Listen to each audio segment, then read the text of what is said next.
പിശാചിൻ്റെ പ്രവർത്തനങ്ങൾ വിശുദ്ധ ഖുർആൻ അവൻ്റെ പ്രവർത്തനങ്ങളായി പറഞ്ഞിട്ടുള്ള കാര്യങ്ങളിൽ ഒന്ന് തസ്യീൻ ആണ്. എന്താണ് തസ്യീൻ എന്ന് പറഞ്ഞാൽ? എല്ലാ തിന്മകളെയും വളരെ ഭംഗിയാക്കി കാണിക്കുക എന്നുള്ളത് പിശാചിൻ്റെ ഒരു കുതന്ത്രമാണ്. വിശ്വാസികളെ, മനുഷ്യരെ തെറ്റിച്ചു കളയുവാൻ വേണ്ടി ശൈത്താൻ എടുത്ത് പ്രയോഗിക്കുന്ന ഒരു തന്ത്രമാണ്. അവനെ സംബന്ധിച്ചിടത്തോളം മനുഷ്യരിൽ ചില പ്രത്യേകമായ കാര്യങ്ങളെ സംബന്ധിച്ച് അത് വളരെ നല്ലതാണ് എന്നിങ്ങനെ തോന്നിപ്പിക്കുക എന്നുള്ളത്. ഒരാളുടെ മനസ്സിൽ തിന്മകൾ ചെയ്യുമ്പോൾ അത് തിന്മയാണ് എന്ന് തോന്നിപ്പിക്കാതെ അതൊക്കെ ഒരു നല്ല കാര്യമാണ്, ഈ കാലഘട്ടത്തിൽ അതൊക്കെ അനിവാര്യമാണ് എന്ന് തോന്നിപ്പിക്കുമാറ് എല്ലാ തിന്മകളെയും വളരെ ഭംഗിയുള്ളതാക്കി, മേന്മയുള്ളതാക്കി മനുഷ്യ മനസ്സിൽ തോന്നിപ്പിക്കുക എന്നുള്ളത് ശൈത്താന്റെ തന്ത്രമാണ്. വിശുദ്ധ ഖുർആൻ ധാരാളം സ്ഥലങ്ങളിൽ അവൻ്റെ ആ ചതിയെ സംബന്ധിച്ച് ഓർമ്മപ്പെടുത്തിയിട്ടുണ്ട്. സയ്യന ലഹുമുശ് ശൈത്വാനു അഅമാലഹും എന്ന് ഖുർആൻ പറയുന്നുണ്ട്. ശൈത്താൻ അവർക്ക് അവരുടെ പ്രവർത്തനങ്ങളെയൊക്കെ അലങ്കാരമാക്കി തോന്നിപ്പിച്ചിരിക്കുകയാണ് എന്ന്. ഏത് തിന്മകളും മനുഷ്യ മനസ്സുകളിൽ അത് ഒരു വലിയ നല്ല കാര്യമായിട്ടാണ് ശൈത്താൻ തോന്നിപ്പിക്കുന്നത്. അങ്ങനെ ആളുകൾ ആ മാർഗത്തിൽ പോയി വീഴുകയാണ്. അങ്ങനെ അവരെ അവൻ പഴപ്പിക്കുകയാണ്. പഴപ്പിച്ചിട്ട് അവസാനം തോളൊഴിയുന്ന, എല്ലാത്തിൽ നിന്നും ഞാനൊന്നും അറിഞ്ഞില്ലേ, ഞാൻ നിങ്ങളെ ഒന്നും ചെയ്തിട്ടില്ല, ഞാൻ നിങ്ങളെ പഴപ്പിച്ചിട്ടൊന്നുമില്ല, നിങ്ങൾ തന്നെയാണ് വഴിപിഴക്കാൻ കാരണക്കാരായിട്ടുള്ളത് എന്ന് പറഞ്ഞ് അവസാനം രക്ഷപ്പെടാൻ നോക്കുന്ന ഒരു രീതി ശൈത്താനിനുണ്ട്. ബദർ യുദ്ധത്തിൽ അവിശ്വാസികളായ നേതാക്കന്മാർക്ക് നിങ്ങൾ തന്നെയാണ് വിജയിക്കുക എന്നൊക്കെ പറഞ്ഞുകൊണ്ട് ആവേശം കൂട്ടിയത് ശൈത്താനായിരുന്നു എന്ന് പരിശുദ്ധ ഖുർആൻ പഠിപ്പിച്ചു തരുന്നുണ്ട്.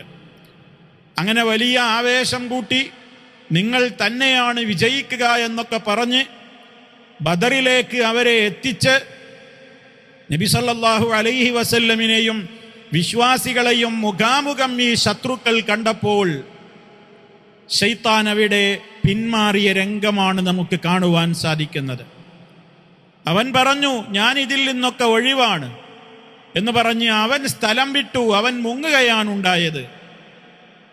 മനുഷ്യരെ ഓരോ കാര്യങ്ങൾ പറഞ്ഞുകൊണ്ട് പ്രലോഭിപ്പിച്ച് കൊതിയുണ്ടാക്കി, അവൻ്റെ മനസ്സിൽ ചില ആശകളുണ്ടാക്കി, അവനെ നമ്മുടെ ഭാഷയിൽ പറഞ്ഞാൽ പിരികയറ്റി, ഞാനൊരു വലിയ സംഭവമാണെന്ന് തോന്നിപ്പിക്കുന്ന വിധത്തിൽ അവനെ വല്ലാതെ പൊക്കി ഉയർത്തി അവനെ നശിപ്പിക്കുക എന്നുള്ളത് ശൈത്താനിൻ്റെ ഒരു കുതന്ത്രമാണ്.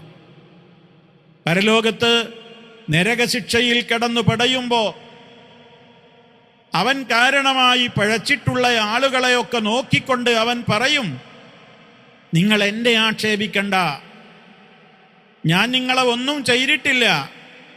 നരകാഗ്നിയിൽ വെച്ച് അവനോടൊപ്പം വെന്തുരുകുന്ന പാപികളോട്, അവൻ്റെ അനുയായികളോട് അവൻ പറയുന്ന വാക്ക് പരിശുദ്ധ ഖുർആൻ കൃത്യമായി തന്നെ പറഞ്ഞിട്ടുണ്ട്.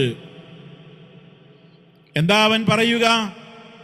ജനങ്ങളെ, ഞാൻ നിങ്ങളെ ഒന്നും പഴപ്പിച്ചിട്ടില്ല, പിന്നെ ഞാൻ എന്തേ ചെയ്തിട്ടുള്ളൂ?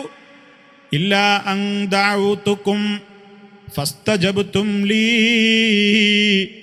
ഫലാ തലൂമൂനി വലൂമൂ അൻഫുസകും. നിങ്ങൾ എന്നെ ആക്ഷേപിക്കല്ലേ, ഞാൻ നിങ്ങളെ പഴപ്പിച്ചിട്ടില്ല. ഞാൻ നിങ്ങളെ ചില മാർഗങ്ങളിലേക്ക് ഞാൻ നിങ്ങളെ ക്ഷണിച്ചു എന്നുള്ളത് നേരാണ്. പക്ഷേ അതിന് ഉത്തരം ചെയ്തത് നിങ്ങളാണ്. ഞാൻ നിങ്ങളെ ആരെയും നിർബന്ധിച്ചിട്ടില്ല. ഞാൻ നിങ്ങളോട് ചില കാര്യങ്ങളിലേക്ക്, ചില പ്രവൃത്തികൾ ചെയ്യാൻ വേണ്ടി നിങ്ങളോട് ഞാൻ ആവശ്യപ്പെട്ടു എന്നുള്ളത് മാത്രമേ ഞാൻ ചെയ്തിട്ടുള്ളൂ. അപ്പോഴേക്ക് നിങ്ങളെനിക്ക് ഉത്തരം ചെയ്തു. അതുകൊണ്ട് ഫലാ തലൂമൂനി, ഇന്നത്തെ ദിവസം നിങ്ങൾ എന്നെ ആക്ഷേപിക്കണ്ട. വലൂമൂ അൻഫുസകും, നിങ്ങൾ നിങ്ങളെ തന്നെ ആക്ഷേപിച്ചോളൂ. നിങ്ങൾ പഴക്കാൻ കാരണം നിങ്ങൾ തന്നെയാണ്.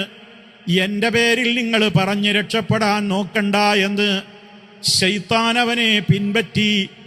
അവനെ പിൻപറ്റിക്കൊണ്ട് അവൻ പറഞ്ഞത് അനുസരിച്ച് നരകത്തിയിൽ വീണ പാപികളോട് അവൻ പറയുന്ന രംഗം വിശുദ്ധ ഖുർആൻ പറയുന്നുണ്ട്. ഇവിടെയാണ് നമ്മൾ ചിന്തിക്കേണ്ടത്.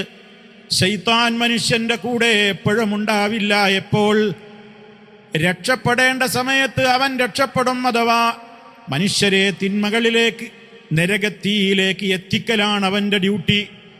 ഇന്നമായ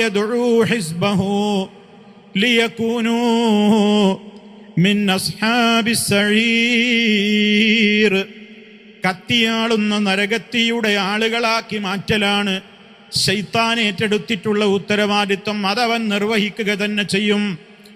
അതിനുവേണ്ടി അവൻ പലതിനെയും ഈ ഭൂമിയിൽ മനുഷ്യന് ഇതൊക്കെ നീ ചെയ്യേണ്ട കാര്യങ്ങളാണെന്ന് പറഞ്ഞുകൊണ്ട് വളരെ ഭംഗിയുള്ളതാക്കി തോന്നിപ്പിച്ചു കൊടുക്കും.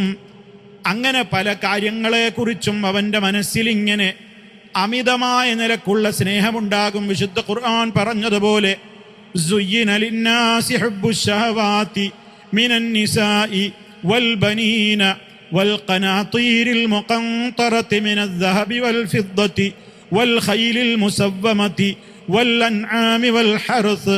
അല്ലാഹു തആല സൂറത്തു ആലി ഇംറാനിൽ കൃത്യമായി പറഞ്ഞതാണ്, മനുഷ്യർക്ക് വല്ലാത്ത സ്നേഹമാണ്, പ്രേമമാണ് സ്ത്രീകളോടും അതുപോലെ തന്നെ മക്കളോടും സമ്പത്തിനോടും അതുപോലെയുള്ള ഭൗതികമായ സുഖസൗകര്യങ്ങളോട് വല്ലാത്ത ഒരു പ്രതിപത്തിയും അതുപോലെ തന്നെ ആഗ്രഹവും ജനിപ്പിച്ച് അവയൊക്കെ നേടിയെടുക്കുവാൻ വേണ്ടി അള്ളാഹുവിനെ മറക്കുന്ന ഒരു സ്വഭാവം മനുഷ്യനുണ്ട്. ഇത് മനുഷ്യനിൽ ഉണ്ടാക്കി തീർക്കാൻ ശൈത്താൻ നന്നായി പരിശ്രമിക്കുകയും ചെയ്യും. അപ്പോൾ നമ്മളെല്ലാവരും വളരെ ഗൗരവത്തോടെ മനസ്സിലാക്കണം, നമ്മുടെ മനസ്സിൽ നമുക്ക് വളരെ നല്ലതാണെന്ന് തോന്നുന്ന ഒരു കാര്യം നല്ലതാവില്ല. ഒരു കാര്യം നല്ലതാണോ എന്ന് തീരുമാനിക്കേണ്ടത് എൻ്റെ ഇഷ്ടം എന്താണ്, എൻ്റെ മനസ്സിൽ ഇപ്പോൾ തോന്നുന്നത് എന്താണ് എന്ന് നോക്കിയിട്ടല്ല, മറിച്ച് അള്ളാഹു അനുവദിച്ചതാണോ, അള്ളാഹുവിൻ്റെ റസൂലിലൂടെ ആ കാര്യം റബ്ബ് അനുവദിച്ചു തന്നതാണോ എങ്കിൽ അത് നല്ല കാര്യമാണ്. അതല്ലെങ്കിൽ പിശാച്ചാണ് നമുക്കത് നല്ലതാണെന്ന് തോന്നിപ്പിക്കുക. എത്രയോ ഉദാഹരണങ്ങൾ നമ്മുടെ ജീവിതത്തിലുണ്ട്. ഒരുപാട് തിന്മകൾ നമ്മുടെ മനസ്സിൽ നന്മയാക്കി അവതരിപ്പിക്കാൻ ശൈത്താന് വലിയ മിടുക്കുണ്ട്. അങ്ങനെയാണ് ശൈത്താൻ നടത്തുന്ന തസ്യീൻ എന്ന് പറയുന്നത്. സയ്യന ലഹുമുശ് ശൈത്താനു അഅ്മാലഹും, ശൈത്താൻ അവരുടെ പ്രവർത്തനങ്ങൾ അഥവാ ഈ തമ്മാടിത്തം പ്രവർത്തിക്കുന്ന പാപികളുടെ പ്രവർത്തനങ്ങളൊക്കെ അവർക്ക് അതൊക്കെ നല്ലതാണ് എന്ന് തോന്നിപ്പിച്ചു കൊടുക്കുന്നതാരാ? ശൈത്താനാണ്. അപ്പോൾ ആ പാതയെ പിന്തുടരരുത്.